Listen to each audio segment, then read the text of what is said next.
السلام علیکم ورحمۃ اللہ وبرکاتہ۔ سبحان ربک رب العزت عما یصفون وسلام علی المرسلین والحمد للہ رب العالمین۔ ربی زدنی علما، ربی زدنی علما۔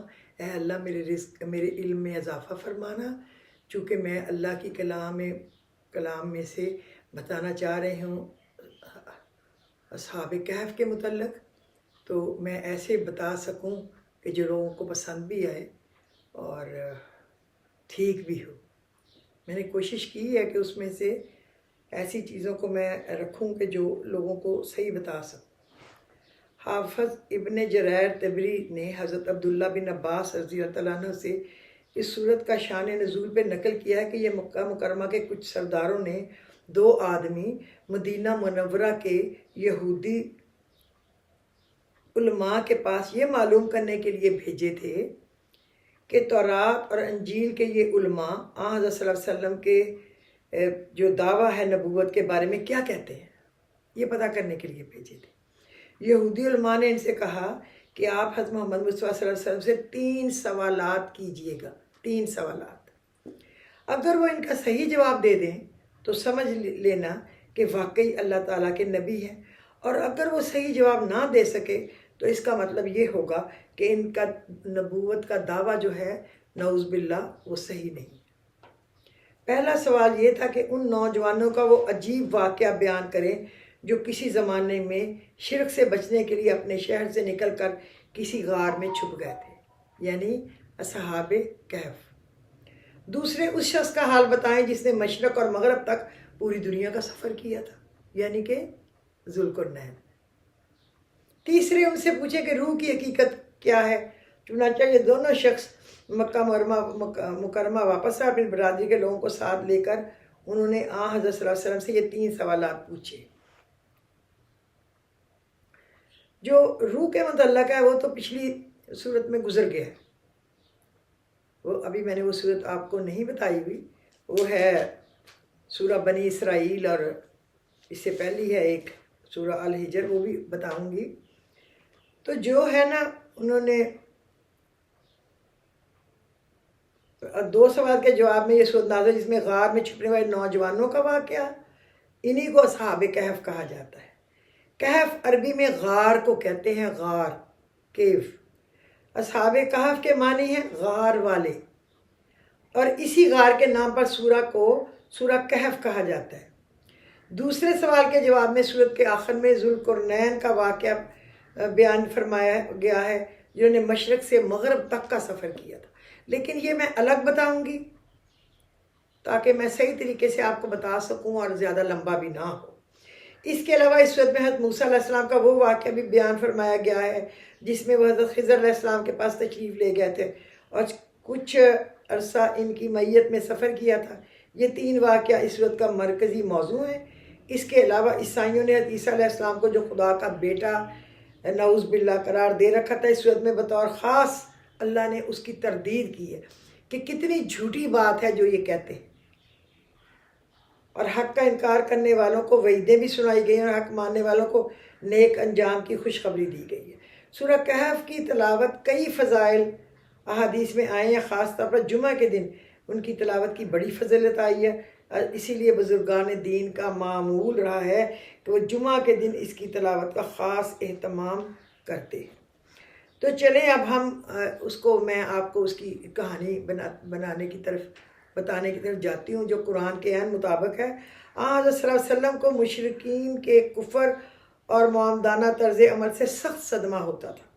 ان آیات میں آپ کو تسلی دی گئی ہے کہ یہ دنیا تو لوگوں کے امتحان کے لیے بنائی گئی ہے، تاکہ دیکھا جائے کہ کون ہے جو دنیا کی سجاوٹ میں محو ہو کر اللہ کو بھول جاتا ہے، اور کون ہے جو اس اللہ کے احکام کے مطابق استعمال کر کے اپنے لیے آخرت کا ذخیرہ بناتا ہے۔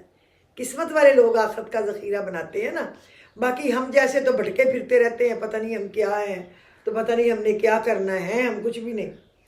اور جب یہ امتحان گاہ ہے تو اس میں وہ لوگ بھی ہوں گے جو امتحان میں کامیاب ہوں گے اور وہ بھی جو ناکام ہو جائیں گے۔ لہٰذا اگر یہ لوگ کفر و شرک کا ارتکاب کر کے امتحان میں ناکام ہو رہے ہیں تو اس میں کوئی تعجب کی بات نہیں، اللہ نے کہا تعجب نہ کرو اور نہ اس میں آپ کو اتنا افسوس کرنا چاہیے کہ اپنی جان کو ہی گلا کے بیٹھ جائے۔ اللہ یہ نبی کریم صلی اللہ علیہ وسلم کو تسلی دے رہا ہے۔ یعنی جتنی چیزوں سے زمین سجی اور با رونق نظر آ رہی ہے، ایک دن اللہ نے کہا وہ سب اللہ تعالیٰ فنا کر دیں گے، نہ کوئی عمارت باقی رہے گی، نہ پہاڑ اور درخت، بلکہ وہ ایک چٹیل اور سپاٹ میدان میں تبدیل ہو جائے گی۔ اس وقت یہ حقیقت واضح ہوگی کہ دنیا کی ظاہری خوبصورتی بڑی ہی ناپائیدار ہے، ہر چیز فنا ہونے والی ہے، ہر چیز۔ اور یہی وہ وقت ہوگا جب آپ کے ساتھ ضد اور دشمنی کا معاملہ کرنے والے اپنے برے انجام کو پہنچیں گے۔ لہٰذا اگر ان لوگوں کو دنیا میں ڈھیل دی جا رہی ہے تو اس کا مطلب یہ نہیں ہے کہ انہیں بد عملی کے باوجود آزاد چھوڑ دیا گیا ہے۔ لہٰذا نہ آپ کو زیادہ رنجیدہ ہونے کی ضرورت ہے اور نہ ان کے انجام پر فکر مند ہونے کی ضرورت ہے۔ اللہ یہ کہہ رہا ہے آپ کا کام ہے تبلیغ، بس اس کام میں مصروف رہیے۔ یعنی اللہ نے کہا آپ اپنا کام کیجئے، لوگوں کو سمجھائیے یہ ٹھیک ہے، یہ غلط ہے، یہ کریں، یہ نہ کریں، اس کے کرنے سے اجر عظیم ملے گا اور یہ گناہ کبیرہ، اس پہ سزا ملے گی۔ پھر بھی اگر کوئی نہیں سمجھ رہا تو اللہ پہ چھوڑ دیں اس کا انجام، اللہ جانے گا، ان کا کام جانے گا، اللہ کے ہاتھ سے تو نہیں بچیں گے نا۔ ان حضرات کے واقعے کا خلاصہ قرآن کریم کے بیان کے مطابق یہ ہے کہ کچھ نوجوان تھے جو ایک مشرک بادشاہ کے عہد میں توحید کے قائل تھے۔ ماشاءاللہ بادشاہ نے ان کو توحید پر ایمان رکھنے کی بنا پر پریشان کیا تو یہ حضرات شہر سے نکل کر ایک غار میں چھپ گئے۔ وہاں اللہ نے ان پر گہری نیند طاری فرما دی۔ وہ ہے نا فَضَرَبْنَا عَلَىٰ آذَانِهِمْ فِي الْكَهْفِ سِنِينَ، اللہ نے ان کے کانوں پہ کچھ سال کا تھپکا، یعنی ان پہ نیند طاری کر دی کئی سالوں کی۔ اور یہ 309 سال تک اس غار میں پڑے سوتے رہے۔ کوئی 302 کہتا ہے، 7 کہتا ہے، زیادہ تر لوگ 9 کہتے ہیں، واللہ عالم، اب اللہ ہی جانتا ہے، لیکن زیادہ تر لوگ کہتے ہیں 309۔ اس سے فرق نہیں پڑتا کہ وہ 300 کتنے سال تھے، اللہ جانے اور اللہ کا کام جانے۔ اللہ تعالیٰ نے اس نیند کے دوران اپنی قدرت کاملہ سے ان کی زندگی کو بھی سلامت رکھا، ان کے جسم کو بھی گلنے سڑنے نہیں دیا، ان کو اللہ کروٹیں بھی دلاتا رہا۔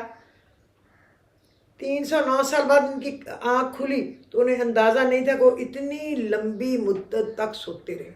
یعنی دیکھیں انہوں نے کھانا بھی نہیں کھایا، پھر بھی وہ گل سڑ نہیں گئے، مر نہیں گئے۔ لہٰذا ان کو بھوک محسوس ہوئی تو اپنے میں سے ایک صاحب کو کچھ کھانا خرید کر لانے کے لیے شہر بھیجا اور یہ ہدایت کی کہ احتیاط کے ساتھ شہر جائیں تاکہ ظالم بادشاہ کو نہ پتہ چل سکے۔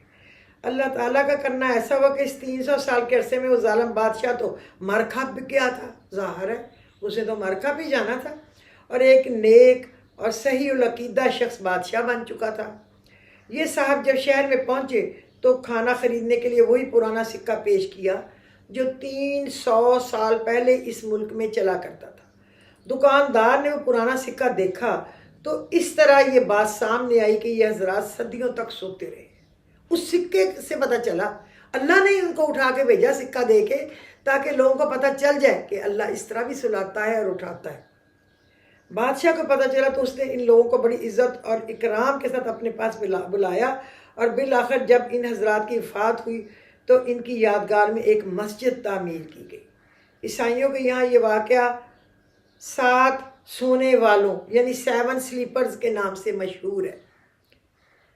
معروف مورخ ایڈورڈ گیبن نے اپنی مشہور کتاب زوال و سقوط سلطنت روم میں بیان کیا ہے کہ وہ ظالم بادشاہ ڈوسس تھا جو حضرت عیسیٰ علیہ السلام کے پیرووں پر ظلم ڈھانے میں بہت مشہور ہے، اور یہ واقعہ ترکی کے شہر افسس میں پیش آیا جس بادشاہ کے زمانے میں یہ حضرات بیدار ہوئے، وہ ٹرکی میں۔ گیبن کے بیان کے مطابق وہ تھیوڈوسس تھا۔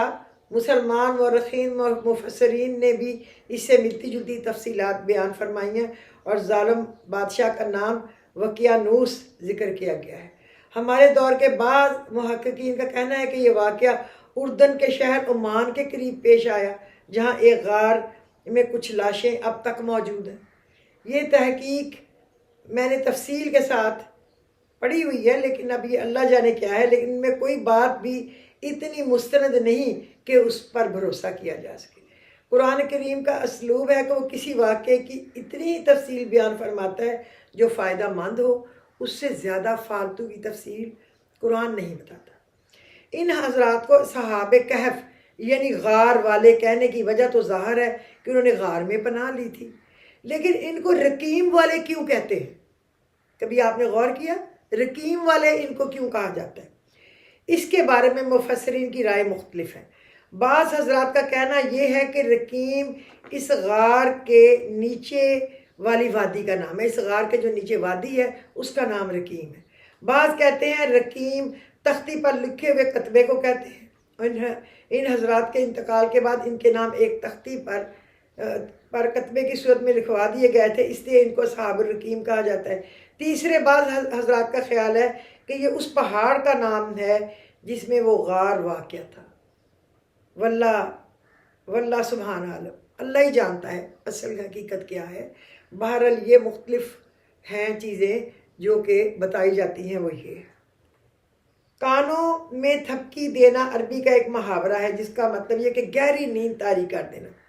فَضَرَبْنَا عَلَىٰ آذَانِهِمْ فِي الْكَهْفِ سِنِينَ عَدَدًا، کچھ سال کو اس کے کانوں پر تھپکا، یعنی گہری نیند کر دی ان کی۔ وجہ یہ ہے کہ نیند کے شروع میں کان آوازیں سنتے رہتے ہیں اور ان کا سننا اسی وقت بند ہوتا ہے جب نیند گہری ہو جاتی ہے۔ تو آگے آ رہا ہے کہ جب یہ لوگ بیدار ہوئے تو آپس میں گفتگو کرنے لگے کہ وہ کتنی دیر سوئے ہیں، اسی کی طرف اشارہ ہے۔ ابن کثیر کی ایک روایت سے معلوم ہوتا ہے کہ جب بادشاہ کو ان کے عقیدے کا پتہ لگا تو اس نے اپنے دربار میں طلب کر لیا اور ان سے ان کے عقیدے کے بارے میں پوچھا۔ بادشاہ نے انہوں نے بڑی بے باکی سے توحید کا عقیدہ بیان کیا جس کا آگے ذکر آ رہا ہے۔ دل کی اسی مضبوطی کا حوالہ اس آیت میں بھی دیا گیا ہے، یعنی جب تم نے دین حق اختیار کر لیا اور تمہارے شہر کے لوگ مخالف ہو گئے تو اب اس دین کے مطابق عبادت کرنے کی یہی صورت ہے کہ شہر کے باہر پہاڑ ہے، اس کی غار میں جا بیٹھو، کسی کو تمہارا پتہ نہ چلے اور وہاں ادھر اپنے اللہ کو یاد کرو اور عبادت کرتے رہو۔ اس غار کا محل وقوع کچھ ایسا تھا کہ اس میں دھوپ نہیں آتی تھی۔ طلوع آفتاب کے وقت سورج اس کے دائیں جانب سے ہٹ کر نکل جاتا تھا اور غروب کے بائیں جانب۔ اس طرح یہ لوگ دھوپ کی تپش سے بالکل محفوظ رہتے اور اس سے ان کے جسم اور کپڑے بھی خراب نہیں ہوئے اور دھوپ کے قریب سے گزرنے کی وجہ سے گرمی کے فوائد بھی حاصل ہوتے رہے جس سے وہ گل سڑ نہیں گئے۔ یعنی ان لوگوں کا اس غار میں پناہ لینا، اتنے لمبے عرصے تک سوتے رہنا اور دھوپ سے محفوظ رہنا، یہ سب کچھ اللہ تعالیٰ کی قدرت اور اللہ تعالیٰ کی حکمت کی نشانی ہے۔ یعنی سونے والے پر نیند کی جو علامتیں دیکھنے والے کو نظر آتی ہیں وہ ان میں نظر نہیں آتی تھی۔ ایسا معلوم ہوتا تھا جیسے وہ لیٹے ہوئے ہوں اور وہ جاگ رہے ہوں۔ اور دیکھیں باہر ایک اللہ نے کتا بٹھا دیا جو ایسے اپنے دونوں پیر اٹھا کے بیٹھا تھا، جو جنت میں بھی ہوگا۔ میں نے بچپن میں دیکھا تھا نا جنت، تو کتا تھا۔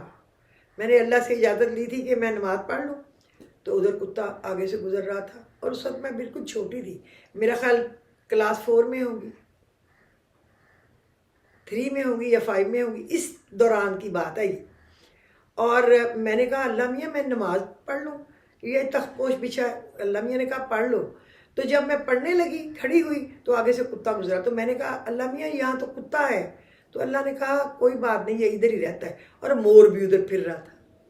یہ میں نے دیکھا تھا اپنے بچپن میں، الحمدللہ اللہ نے اس وقت مجھے دکھایا تھا۔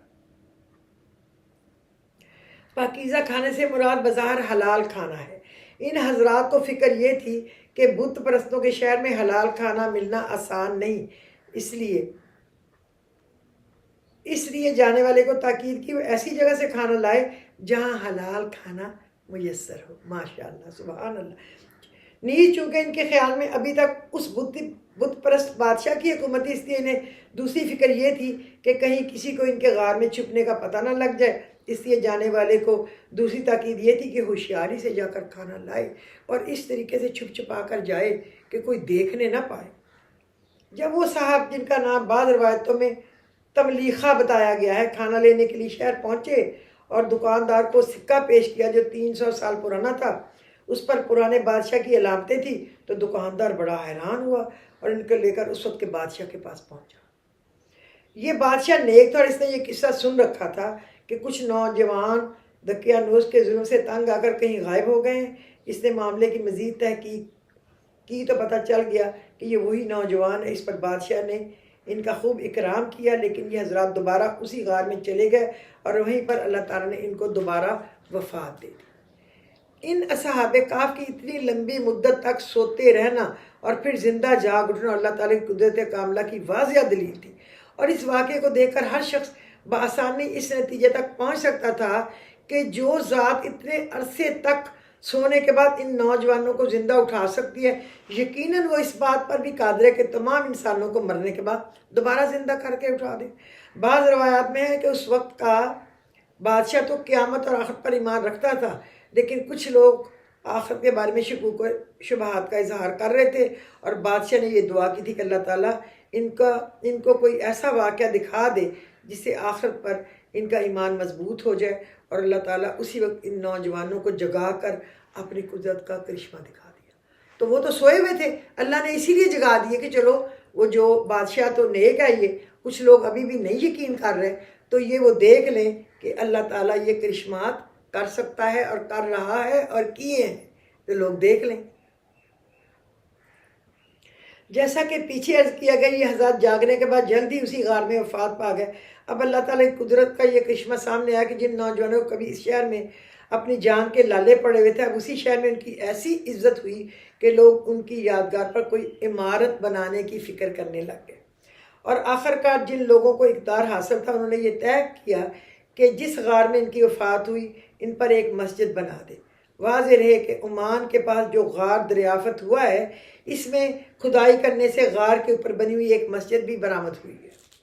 یہاں یہ بھی واضح رہنا چاہیے کہ ان کی وفات کی جگہ پر مسجد بنانے کی یہ تجویز اس زمانے کے اصحاب اقتدار نے دی تھی۔ قرآن کریم نے اس تجویز کی تائید نہیں فرمائی، لہٰذا اس آیت سے مقبر بنانے یا قبروں کو عبادت گاہ میں تبدیل کرنے کا کوئی جواز نہیں نکلتا کہ آپ بڑے بڑے مقبرے بنائیں اور ادھر مانگنے جائیں اور قبروں کو عبادت گاہ بنائیں، جو آج کل بھی ہے۔ یہ بدعت ہے، گناہ ہے۔ اللہ نہ کرے کہ ہم کبھی اس حرکت میں پڑیں، اس کا کوئی جواز نہیں نکلتا۔ بلکہ یہاں صلی اللہ علیہ وسلم نے کئی حدیث میں اس عمل سے منع فرمایا ہے سختی سے۔ روایت سے ایسا معلوم ہوتا ہے کہ جب ان حضرات کی یادگار تعمیر کرنے کی تجویز آئی تو لوگوں نے یہ بھی سوچا کہ ان کے صحیح نام، ان کا نسب اور مذہب وغیرہ بھی اس یادگار پر لکھ دیا جائے، لیکن چونکہ کسی کو ان کے پورے حالات معلوم نہیں تھے، اس لیے پھر لوگوں نے کہا ان کے ٹھیک حالات تو اللہ ہی بہتر جانتا ہے، لیکن ہم ان کے نسب وغیرہ کی تحقیق میں پڑے بغیر ہی ان کی یادگار بنا دیتے ہیں۔ اس آیت سے یہ مستقل سبق دے دیا ہے کہ جس معاملے پر انسان کا کوئی عملی مسئلہ موصوف نہ ہو، اس کے بارے میں خام خواہ بحثیں نہیں کرنی چاہیے۔ اصحاب کہف کے واقعہ اصل سبق لینے کی بات یہ ہے کہ انہوں نے کس طرح ناموافق حالات میں حق پر ثابت قدم رہنے کا مظاہرہ کیا، اور پھر اللہ تعالیٰ نے کس طرح ان کی مدد فرمائی۔ رہا یہ کہ ان کی صحیح تعداد کیا تھی، یہ کوئی ایسا مسئلہ نہیں ہے جس پر بحث کا بازار گرم کیا جائے، لہٰذا اس میں الجھنے کی بجائے یہ ہدایت دی گئی ہے کہ اگر کوئی اس معاملے پر بحث کرنا بھی چاہے تو سرسری گفتگو کر کے ٹال دو اور اپنا وقت ضائع مت کرو۔ کوئی کہتا ہے 5 تھے، کوئی کہتا ہے 7، کوئی کہتا ہے 9، لیکن اللہ نے کہا اس کی بحث میں ہی نہ پڑھو، اس کو چھوڑ دو۔ جو لوگ جتنے بھی تھے اللہ کو پتہ ہے، آپ کو اس سے نہ کچھ لینا ہے نہ دینا ہے۔ وہ کچھ لوگ تھے جو اللہ کے صحیح سچے بندے تھے اور وہ اللہ کی تلاش میں تھے۔ جب ان کو تنگ کیا گیا تو انہوں نے غار میں جا کے پناہ لے لی اور پھر اللہ سے دعا کی کہ ہمیں ہمارا نہ پتہ چلے، ہم اللہ کو دیکھنے، اللہ کو ڈھونڈنے نکلے ہیں، اللہ کی یاد میں رہیں۔ تو اللہ نے ان کو فضربنا علی آذانہم فی الکہف سنین عددا، اور اللہ نے کہا ہے نا ینشر لکم ربکم من رحمتہ ویہیئ لکم من امرکم مرفقا۔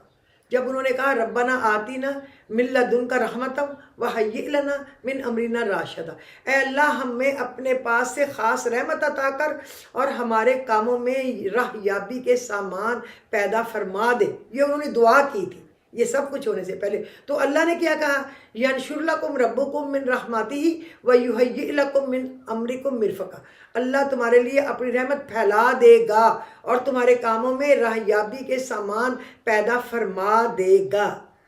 پھر ہی اللہ نے فضربنا علی آذانہم فی الکہف سنین عددا، ان کو تھپکا کانوں پہ اور کچھ سالوں کی نیند سلا دیا اور ان کی حفاظت بھی کی، انہوں نے دعا کی تھی اور پھر ان کو اٹھا کھڑا بھی کیا اس بادشاہ کی دعا پہ کہ وہ لوگ گواہی دیں کچھ کہ اللہ کی تلاش میں وہ نکلے تھے، اور جو اللہ کس طرح بندوں کو دوبارہ زندہ کرے گا یہ بھی ایک مل جائے کہ یہ اگر اتنے 100 سال بعد اٹھ گئے ہیں تو اللہ کیسے نہیں اٹھائے گا، اللہ تو اٹھائے گا۔